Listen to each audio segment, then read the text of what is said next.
Assalamualaikum warahmatullahi wabarakatuh.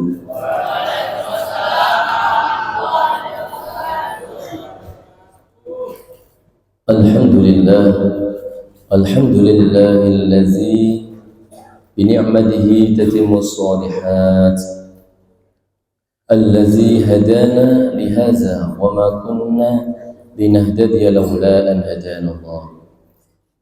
Asyhadu an la ilaha illallah wa asyhadu anna Muhammadan abduhu wa rasuluh sallallahu alaihi wasallam taslima. Allahumma salli wa sallim wa barik ala sayyidina Muhammadin wa ala alihi wa ashabihi wa man tabi'ahu ihsanin ila yaumil qiyamah, amma ba'du. Hadirin wal hadirat rahimakumullah. Izinkanlah dalam kesempatan ini Al-Fakir menyampaikan sebuah materi yang kami ambil dari kitab Lubabul Hadis. Dalam hal ini adalah keistimewaan tentang salam atau keistimewaan mengucapkan salam.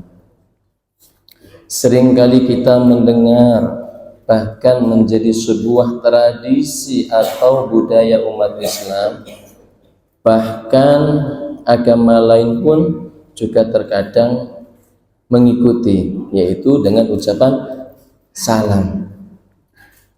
Akan tetapi para jamaah, ada batasan-batasan manakala salam itu diucapkan kepada siapa. Itu harus ada batasan, karena Rasulullah SAW lah yang mengajari kita semuanya. Semisal kita ini bertemu dengan kawan yang kebetulan kawan itu bukan agama Islam, lalu mereka mengucapkan assalamualaikum gitu, maka ajaran Rasulullah SAW itu adalah kita menjawabnya cukup waalaikum itu saja. Jadi jangan ditambahi waalaikumsalam, nggak boleh, hukumnya itu sudah haram di situ. Jadi cukup bagaimana waalaikum. Jenengan punya saudara, teman kerja atau siapapun, mereka itu mengucapkan salam kepada jenengan assalamualaikum gitu, jenengan cukup waalaikum gitu saja. Bagaimana? Waalaikum gitu. Sebab kalau panjenengan menambahi waalaikumsalam, itu panjenengan malah dosa, karena di dalam ucapan salam tersebut mengandung sebuah doa keselamatan, kemudian dan penghormatan.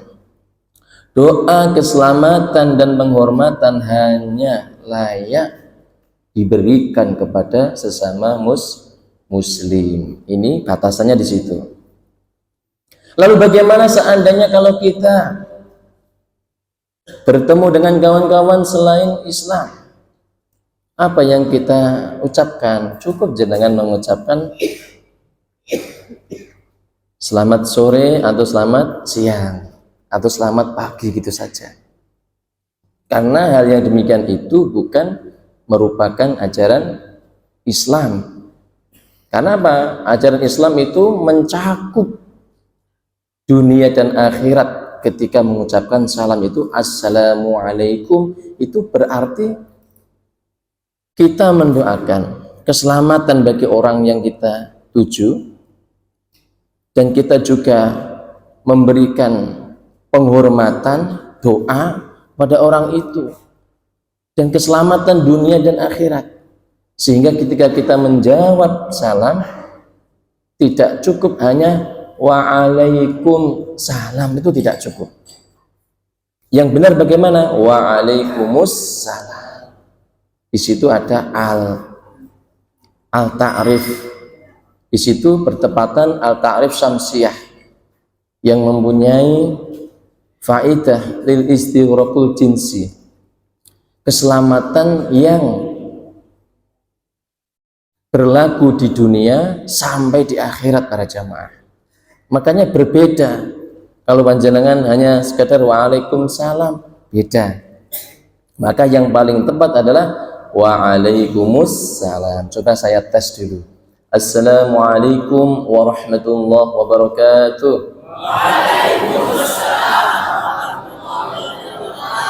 Nah, ini ucapan salam dan menjawab salam yang tepat sesuai tuntunan. Kemudian pernah saya sampaikan, lama sudah, saya ulang lagi tidak apa-apa. Seringkali kita itu salah paham ketika ada teman, misalnya saya punya teman Pak Haji Kadir. Beliau ini ketepaan di luar negeri. Kemudian saya punya teman lagi yang pulang ke Indonesia, yang pada waktu itu di luar negeri bertemu dengan Pak Haji Kadir. Tolong sampaikan salam saya kepada Pak Solihin. Ketika beliau, temannya Pak Haji Kadir itu datang bertemu dengan saya, Pak, sampean dapat salam dari Pak Haji Kadir. Bagaimana cara kita menjawab salam tersebut? Yaitu dengan alaika wa alaihis salam wa rahmatullah wa barakatuh. Jadi kita mendoakan orang yang dititipi, baru orang yang dititip. Nah ini biasanya jenengan jabat salam, waalaikumsalam, itu jenengan hanya pada orang tersebut yang nitip itu. Orang yang menjadi perantara tidak jenengan doakan, ini nggak boleh. Ini jarang sekali diamalkan. Oleh karenanya Masjid Al Jihad harus menjadikan sebuah permulaan dalam mengamalkan ilmu, tentunya dalam bab salam, yaitu alaika wa alaihis salam wa rahmatullah wa barakatuh. Kalau yang dititipi tadi seorang perempuan, tinggal ganti harokatnya, alaiki wa alaihis salam wa rahmatullah wa barakatuh. Karena kita ada kewajiban untuk menjawab salam bagi orang yang dititipi. Nah, disinilah para jamaah hendaknya kita mengamalkan ilmu itu dimulai dari sedikit demi sedikit. Coba saya akan meminta panjenengan, kalau seandainya orang yang nitip salam itu sama-sama semuanya laki-laki, kepada panjenengan bagaimana jawabnya? Alaika wa alaihis salam wa rahmatullah wa barakatuh. Nah, saya ulang lagi, kalau yang titip dan yang dititipi salam itu sama-sama laki-laki, bagaimana jenengan menjawab salam tersebut? Alaika wa alaihis salam wa rahmatullah wa barakatuh. Ini. Kemudian yang kedua, kalau yang nitip dan yang dititipi ini semuanya perempuan, bagaimana kita sebagai seorang laki-laki menjawabnya?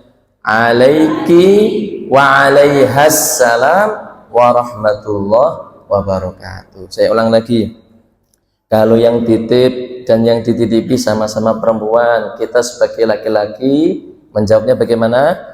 Alaiki wa alaihas salam wa rahmatullah wa barakatuh. Itu cara menjawab salam sesuai dengan tuntunan Rasulullah Shallallahu Alaihi Wasallam. Nah, itu salah satu contoh tentang menjawab salam.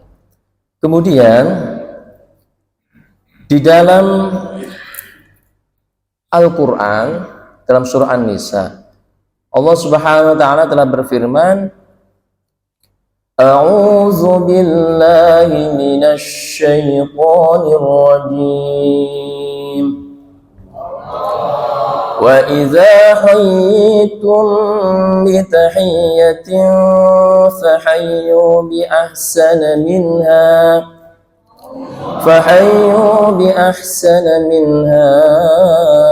aw rudduha ila akhir ayat. Apabila kita mendapatkan penghormatan salam, fahayyu bi ahsana minha, maka jawablah salam itu yang lebih baik. Fahayyu bi ahsana minha. Misalnya, Assalamualaikum, waalaikumsalam warahmatullahi wabarakatuh. Ini perintah Al-Quran yang paling bagus, gridnya pertama seperti ini. Waalaikumsalam warahmatullahi wabarakatuh. Aurudduha, kalau misalnya lupa atau misalnya ingin yang pendek, aurudduha, setidaknya setara, berarti apa? Waalaikumsalam, seperti itu minimal. Tapi yang paling bagus fahayyu bi ahsana minha, harus yang lebih baik. Karena orang yang mengucapkan salam itu ada rasa ketawaduan para jamaah. Nanti akan ada hadis yang membahasnya di situ.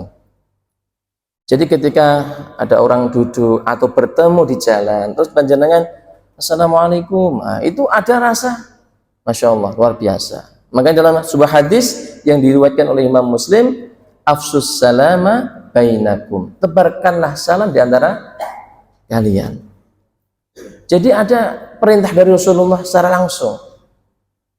Nah, kalau di Jawa diantaranya itu kan Nun sewu, seperti itu. Itu yang paling bagus adalah mengucapkan apa? Salam. Karena ada unsur doa di situ. Ada unsur doa, ada unsur penghormatan.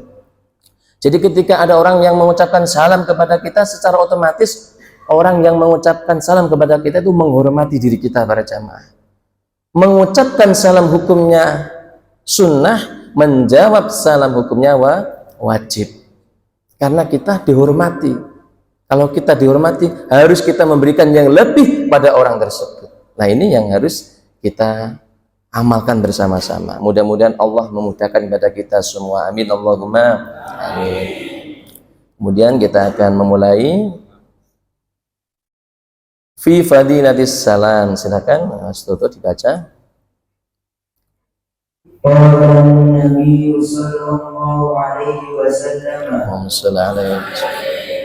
Assalamu qabla al-kalami, yang artinya Nabi Muhammad sallallahu alaihi wasallam telah bersabda, ucapkan assalam sebelum berbicara. Baik. Assalamu qabla al-kalam. Jadi etika, adab ketika panjenengan berada di podium atau di panggung atau sebagai pembicara, etika yang pertama yang harus panjenengan lakukan adalah mengucapkan salam. Makanya bahkan Pak Presiden pun ketika pas berbicara di depan pejabat-pejabat yang lain itu pasti akan dimulai dengan Assalamualaikum warahmatullahi wabarakatuh. Baru selamat malam, selamat pagi, dan lain sebagainya. Nah, di sini merupakan bentuk aplikasi diterapkannya salam itu di Indonesia khususnya, meskipun terkadang orang itu masih belum memahami secara keseluruhan. Kadang orang Islam itu masih menggunakan selamat sore gitu. Ya, dikarenakan faktor pengetahuan sebenarnya. Kalau seperti ini kita kaji, oh ternyata ada unsur doa. Sama halnya ketika pas panjenengan diberi makanan, ini ada rezeki sedikit. Kemudian kita, alhamdulillah matur suwun jazakumullah misalnya. Itu luar biasa. Karena ada unsur doa, semoga Allah membalasnya. Jazakumullah. Tapi kalau matur suwun itu sebatas ucapan terima kasih gitu saja. Tapi kalau seandainya ditambah jazakumullah atau jazakallah. Nah, di sini saya akan menjelaskan sedikit. Jazakallah dengan jazakumullah itu letak grid yang paling atas dari segi bahasa, segi etika. Itu yang paling bagus adalah jazakumullah, menggunakan dhamir jamak di situ. Tapi kalau jazakallah itu juga bagus, namun lebih bagus lagi ketika menggunakan jazakumullah. Lah Pak, cuma satu, betul. Karena di dalam dunia itu makhluk ada namanya makhluk malaikat. ada makhluk jin. Jin di situ ada yang Islam dan ada yang kafir. Nah, di situ maka menggunakan jazakumullah itu lebih bagus. Ini menurut orang-orang yang ahli di dalamnya. Oleh karenanya, ketika kita memulai pembicaraan, ucapkanlah terlebih dahulu, yaitu ucapan salam. Silakan hadis yang kedua. Wa sallallahu alaihi wasallam. Man bada'a bil kalami qabla as-salami fala tujibuhu. Yang artinya Nabi Muhammad sallallahu alaihi wasallam telah bersabda, siapa yang memulai dengan berbicara sebelum mengucapkan salam, maka jangan dijawab. Man bada'a bil kalami qabla salam.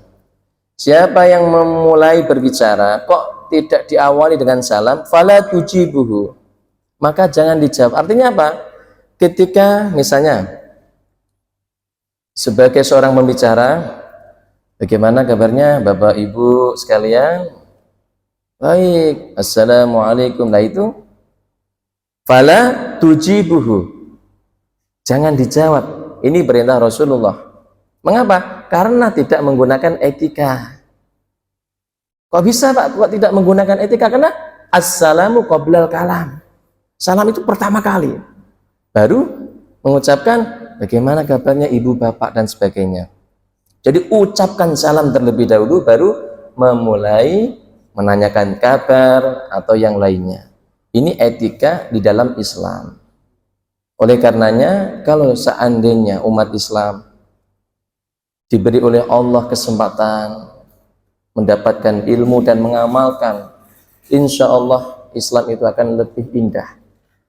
Islam akan terasa berkah, meskipun di lingkungannya itu bukan semuanya orang Islam, tapi orang non-Islam pun akan merasakan kebahagiaan di situ. Inilah indahnya Islam. Jadi menjaga dari orang Islam itu sendiri dan menjaga orang di luar Islam, selagi tidak memerangi umat Islam, sehingga disebut dengan kafir zimmi, orang yang berbeda agama tetapi tidak mengganggu umat Islam, itu namanya kafir zimmi, orang kafir yang harus kita jaga. Inilah keindahan Islam. Kalau kafir harbi, orang yang bukan Islam tapi mengganggu. Ketika ada acara listriknya dimatikan, terganggu kita. Ketika ada acara membuat kerusuhan.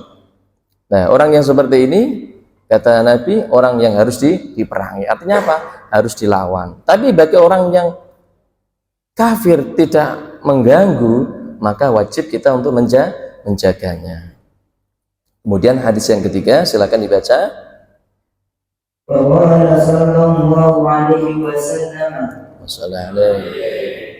Man bada'a bis salami fahuwa aula billahi wa rasulihi. Yang artinya Nabi Muhammad sallallahu alaihi wasallam telah bersabda, barang siapa yang memulai salam, maka dia berhak mendapatkan perlindungan dari Allah dan Rasulnya. Man bada'a bis salami fahuwa aula billahi wa rasulih. Barang siapa yang memulai salam, itu mendapatkan perlindungan dari Allah dan Rasulnya, itu diutamakan. Jadi lebih berhak mendapatkan keselamatan bagi orang yang memulai apa? Ucapan salam.